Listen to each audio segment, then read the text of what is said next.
The vibrant tulips that create a blanket of spring colour in the fields of Holland, combined with the iconic canals and rickety windmills, draw floral enthusiasts and other inquisitive travellers to the Netherlands every year. This time we're exploring the Garden of Europe, Keukenhof Park, famous for its spectacular floral displays that explode into a kaleidoscope of colours each spring. We'll also embrace the country's cycling culture as we wind our way through the waterways and windmills of Kinderdijk. So come along for the ride.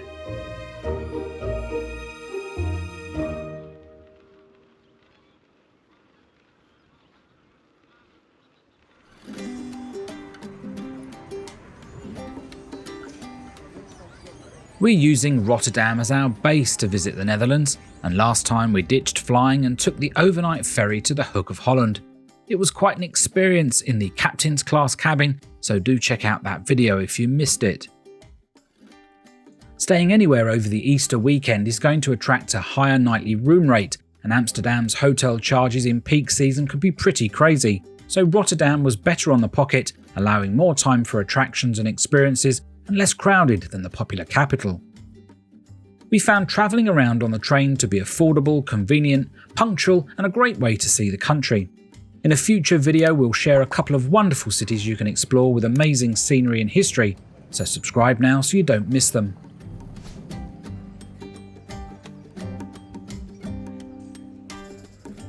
Tickets to visit Keukenhof can be booked here. They offer a bus transfer from several main city stations to bring you to the park. Our tickets were €32 per adult, including each-way transfers. We took a 37-minute train from Rotterdam Central Station to Leiden Central Station, where we had seats booked on the 10 AM bus taking us to Keukenhof. The Netherlands are the undisputed king of tulips, producing and exporting over 3 billion bulbs annually.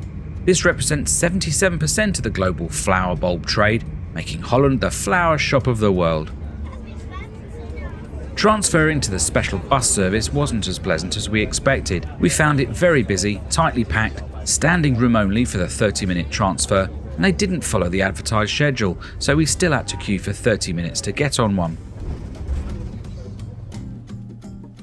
The park is open from the end of March to the middle of May each year, so this short spring season is going to make it busy most of the time. And with it being Easter, it really was packed.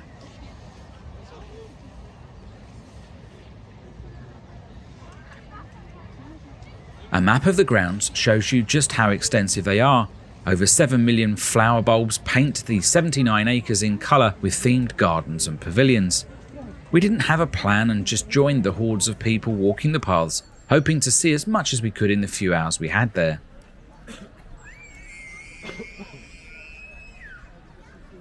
Many of the borders were just starting to develop. The crocuses, daffodils, hyacinths and early tulips flower at the start of the season. Other flowers bloom later, like the large tulips. We knew that coming in early April might be a bit too soon for the peak blooms. The weather and temperature plays a large part in Mother Nature's clock, and as we headed up to view the tulip fields from the observation point, it became clear we were just missing out by a few weeks.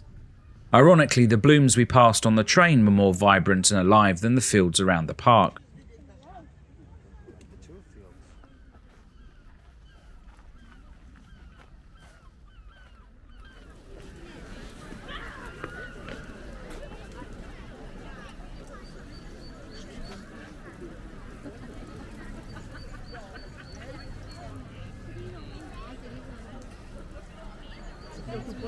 We had better luck in the covered pavilions where they can control the flowers and replace blooms for an all-season show.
As well as just walking, you can hire bikes, book a whisper boat trip around the park, or even take a guided tour. All need to be booked well in advance to avoid disappointment and are charged in addition to your entry fee.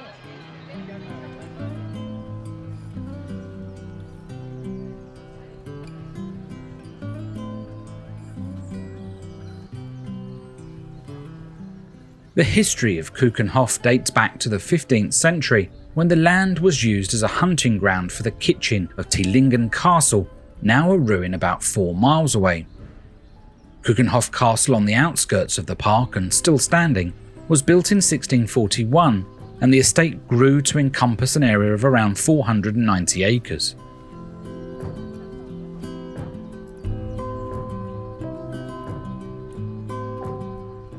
The gardens were re-landscaped in 1897 with an English style which still constitutes the basis of Keukenhof today.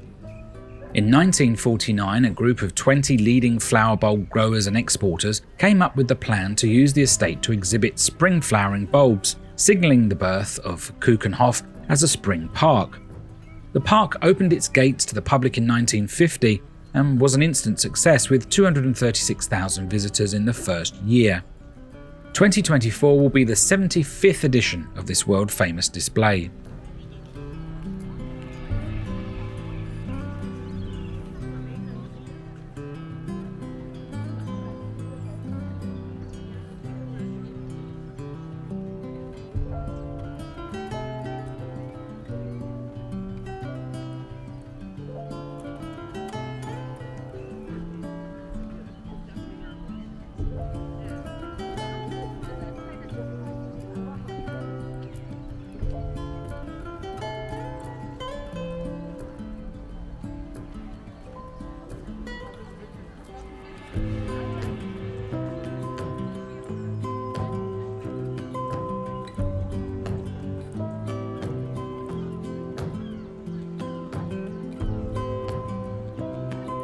The kids will love the animal pasture with sheep, pigs, bunnies and birds.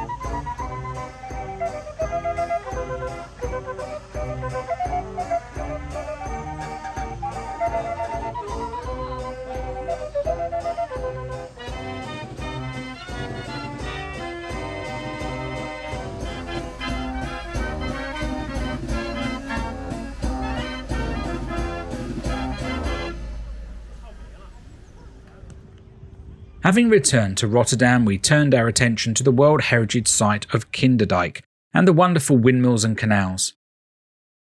We hired bikes in the city centre for €15 for a day rental and headed to the water taxi pier number 53, where you can catch the boat to Kinderdijk.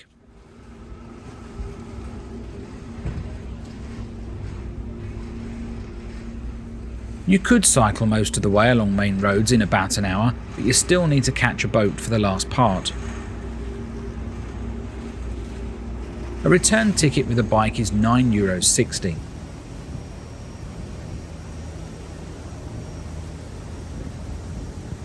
With the sky grey and the threat of rain at any time, the ride on the boat was not as colourful as it might have been, but along the way you do get to see some of the industrial areas of the city and Noah's Ark, a floating museum that's now closed down.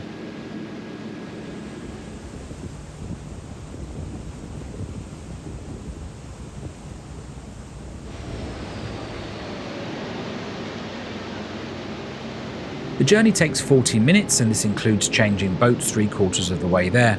The staff on board are great to ensure you make the change.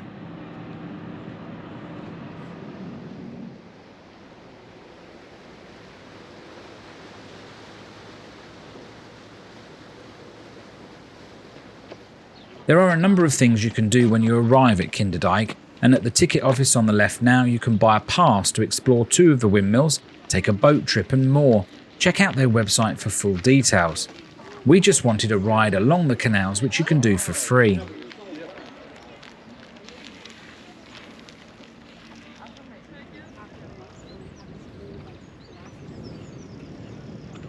Built around 1740, there are 19 magnificent windmills along the route, part of a larger water management system to prevent flooding.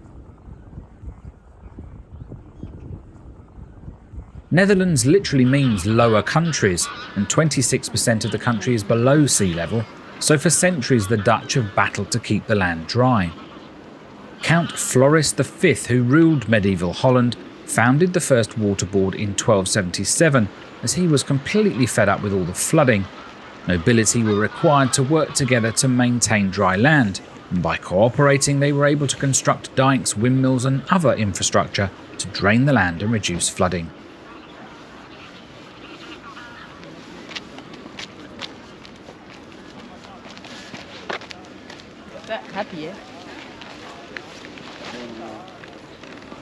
Each windmill has 4 large sails, traditionally covered in canvas, that catch the wind and rotate around a central axis. As the sails turn, essentially inside a spiral that rotates inside a tube, scoops water from a lower level and lifts it to a higher level in a reservoir or water channel beside the windmill. In conjunction with dikes and sluices and the lower tide of the River Lek, the excess water could be channeled and disposed of. A basic explanation which I hope I've understood correctly. While some windmills are still operational, today electric pumps primarily handle water management in Kinderdijk.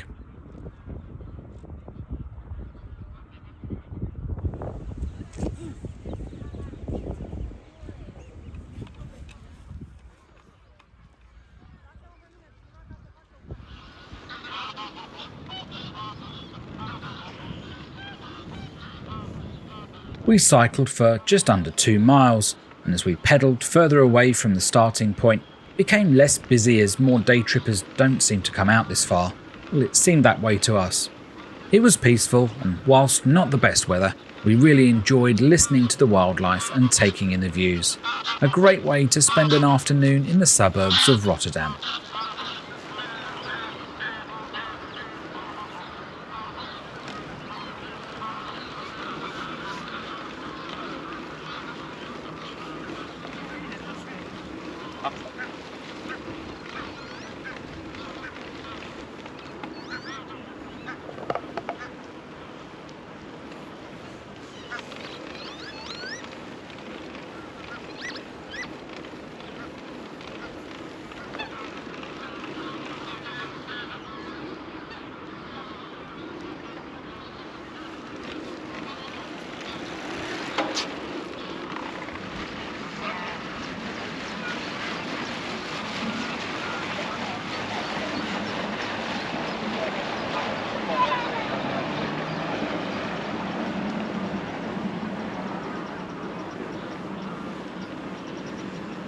Next time we take the train to not 1 but 2 lovely cities well worth visiting within easy reach of Rotterdam or Amsterdam.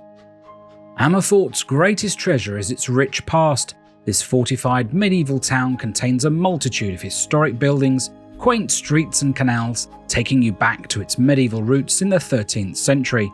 Named European City of 2023, we had a magical time strolling the streets. For a cheesy adventure, we also explored Gouda, actually known as Gouda in Holland. It has a fascinating past, trading the world-famous cheese of the same name, so we just had to visit and find out more. Do join us again for more wonderful places to visit in the Netherlands. Thanks for watching.